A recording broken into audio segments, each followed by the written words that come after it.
Let's talk to a man who's very much in the know. Rob Harris joins us from AP Global Sports on Project Restart's latest. Good morning, Rob.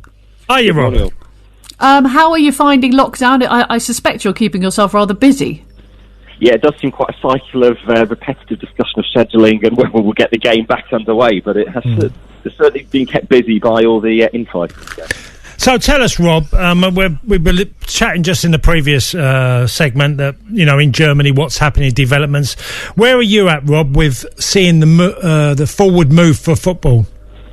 Yeah, I suppose one of the big differences, obviously, between Germany and here is the rate of infection and how badly both of our countries have been affected. Scott Duxbury, the Watford chief executive, writing today, pointing out, well, why if the Bundesliga can manage to get things get going again with all their stadiums in use, why can't we? Well, I think one aspect of that is they have had around 6,000 deaths. We've had more than 4 times as many. We're over 31,000. Yeah. And they also got testing under control pretty early on with all the tracing, and they've got spare capacity. We don't. So the big difference between our countries in terms of our ability just to cope with the coronavirus. This it's an interesting one, isn't it? Because there's no way in Germany that they would even have a discussion about it if they weren't able to test the players daily, weekly, whenever. And that would not be something that the public would call is a stretch of resources taking away from the effort to fight coronavirus. And we haven't even got to that stage yet. So I think we're a long way off where they are. Do you think that the Premier League can achieve harmony in its clubs? Because let's be honest, clubs are really only going to vote for what suits their own agenda, and when it comes to relegation threatened clubs, I can see why they're calling for no relegation, but also they look greedy, or they look like like their agenda is very forthright. And they make that very clear, the likes of Brighton saying, well, actually, we have to protect our interests in terms of trying to stay in the Premier League almost at any cost. And again, the point from Watford today, from Scott Duxbury, saying that, just how they beat Liverpool in February, relying on their home crowd. Well, there will be no crowd for some time to come. So even if you could play in your own stadium, football has changed. The warnings of maybe having no fans in stadiums until 2021. So, that extra motivation, that extra lift from the fans there is not going to happen. But I think the Premier League have lost control of part of this process in a way. You either see some of their weakness in terms of being able to bring the clubs together, or they're playing a long game, which is sort of stepping back to the public debate, discussion, to try and allow the clubs to come to an agreement. But from the outside, it looks like full of acrimony and bitterness and self-interest amongst the clubs. So tell us, Rob, what's on the schedule this week? Obviously, Boris Johnson is speaking, I think, on Sunday, but for the Premier League and the EFL and everything, what is the scheduling for the next developments?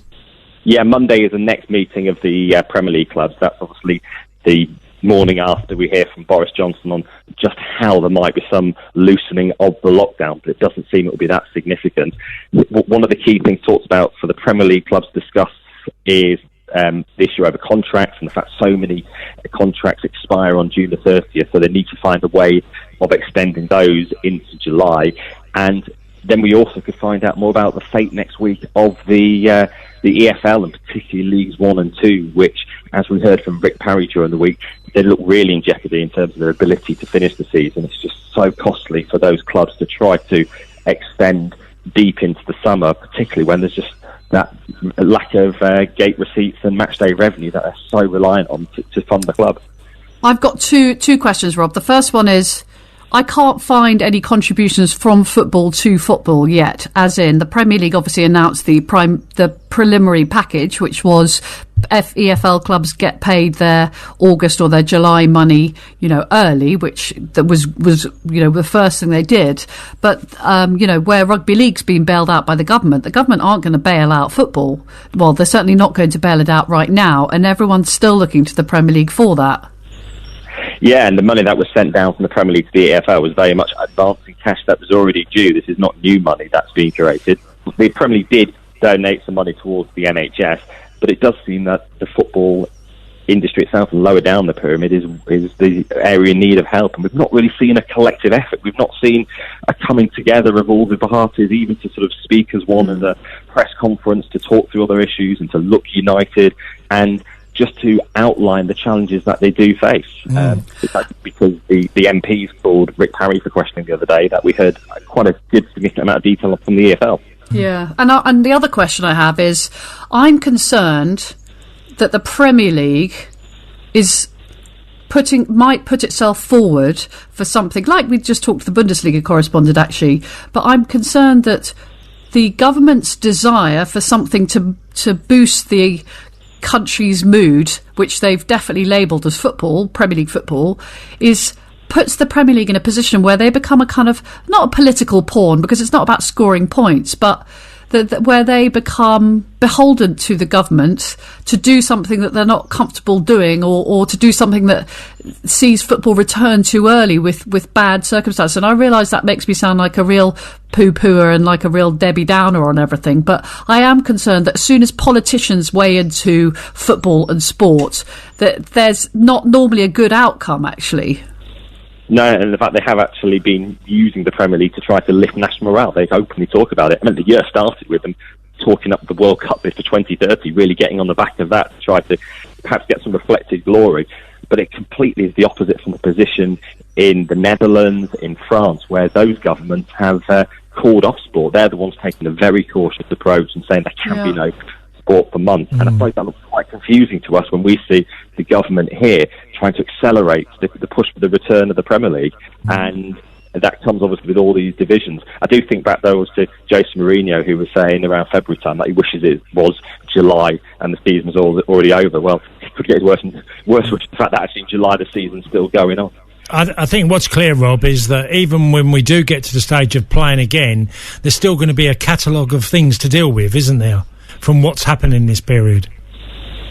Yeah, I mean, obviously, both on the health front in terms of the country itself. Particularly yesterday, we've seen another 626 people dying in 24 hours from the coronavirus, those announced figures. So there's still that national health emergency. And then football itself trying to deal with the battle for survival of clubs, particularly lower down the pyramid. And then as you go further down into semi-professional or the amateur game, which is going to be really hard to start up again, and you're going to have so many people without football and without that constant in their lives. So there's so many challenges across the game to resolve, far beyond the Premier League. And also, I mean, whilst I realise I've spilled about how I think football looks a bit greedy by trying to come back, you know, football clubs need to survive, and there are many clubs that will only survive on a handout, and there are many clubs that will only survive because they tell their players, we're not paying you anymore, or, you know, when football doesn't come back. So it's a hugely complicated. Yeah, and obviously we're looking at the whole ecosystem in terms of transfer fees, in terms of wages. Do they ultimately come down, or do actually some of the elite clubs stretch away even further and the disparities grow? I mean, even the announcement yesterday from FIFA that they will allow leagues to implement 5 substitutes at least to the end of the year. Well, even that gives an inbuilt advantage potentially to the better stock squad, those who've got more depth of resources and can actually then deploy them in games rather than squads that have more threadbare resources to them. Yeah. Rob, we've asked everyone this. This is Cass's question, sorry, so I'm stealing it. Any particular viewing pleasure that you've discovered this lockdown, and what have you learned about yourself? God, the introspective questioning in terms of viewing pleasures. Well, actually, sporting-wise, I've actually enjoyed the chance to actually step back, and we've actually heard a lot of reflections on things. We're so caught up in the day-to-day of the immediate row, the immediate issue, that we just don't have time to savour some of the sport that we've had over the years, or to just look back on the achievements. So in terms of that, that's been one of the the great moments to actually be able to hear some of the more reflective stuff from the sportsmen and sportswomen. And that's certainly been an interesting part of it, and obviously quite a lot more television and radio viewing during this time. Well, I agree, and thank goodness for us. Hooray! I'm only joking. Rob, thank you so much. Cheers, nice Rob. to speak to you. Bye-bye. Cheers. Have a good weekend. Bless you. Thank you. Rob Harris there with his thoughts on Project Restart. So listen, stay tuned to talkSPORT on Monday, because obviously we'll have the latest on this Project Restart and the meeting, and I'll then speak to my Premier League chief executive midweek and find out what really happened.